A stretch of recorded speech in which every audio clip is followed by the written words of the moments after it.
ইসলাম যদি রাষ্ট্র ক্ষমতা আসে, ইসলাম দিয়ে যদি রাষ্ট্র পরিচালনা হয়, ইসলাম যদি রাষ্ট্র পরিচালনা, ইসলাম নিয়ে যদি রাষ্ট্র পরিচালনা হয়, উলামায়ে কেরাম যদি রাষ্ট্র পরিচালনা করে, দেশের মানুষ আর অভাবে থাকবে না। ঠিক কিনা যারা বলেন?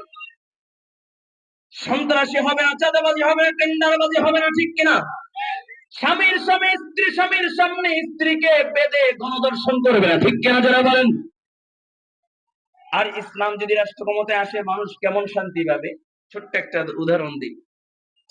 আমার নবী সরকার দো আলম নবী রহমাতাল লিল আলামিন নবী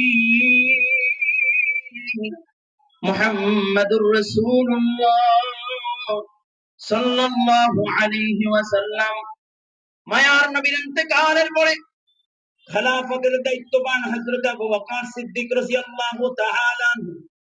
খলিফা কে? নবীর পরে খলিফা কে? জোরে বলেন, জোরে জোরে। যেমনি কইতেছেন মনে হয় বাড়ির ঘরে পাশের বাড়ির স্বাস্থ্য ভাই লাগে। এটা ভালো করে কর না কে? হযরত আবু বকর সিদ্দিক রাদিয়াল্লাহু তাআলা। আবু বকর হইল খলিফা, ওমরকে দিলেন বিচারকের দায়িত্ব। আমার আজ থেকে বিচারকের দায়িত্ব তোমার, বিচারকের চেয়ারে তোমাকে বসাইলাম। দেখতে দেখতে 6 মাস কেটে যায়।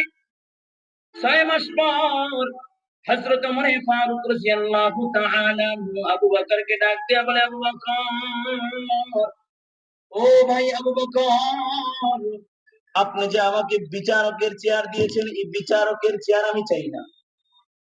আমি বিচারকের চেয়ার চাই না, আপনার চেয়ার আমি আপনাকে রিটার্ন ব্যাক করে দিলাম।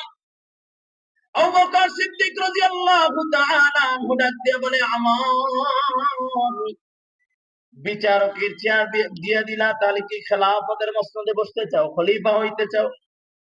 কারণ ওমরের তো সে যোগ্যতা আছে। ঠিক কিনা যারা বলেন? ওমর তো সাধারণ কোনো ব্যক্তি নয়, সাধারণ কোনো মানুষ নয়। ওমরের ব্যাপারে আল্লাহর নবী বলেন, লাউ কানা বাদি নাবিয়্যান লাকানা ওমর।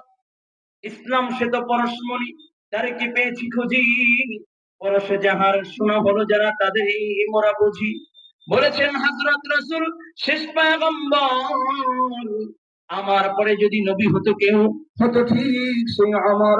অর্ধ পৃথিবীর শাসন করেছেন দলিল তখতে বসি, খেজুর পাতার প্রাসাদে ছিল যাহার, বারে বারে গেছে খুশি।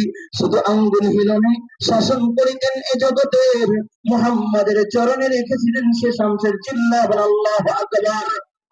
ইসলাম যদি রাষ্ট্র ক্ষমতা আসে, ইসলাম দিয়ে যদি রাষ্ট্র পরিচালনা হয়, ইসলাম যদি রাষ্ট্র পরিচালনা, ইসলাম দিয়ে যদি রাষ্ট্র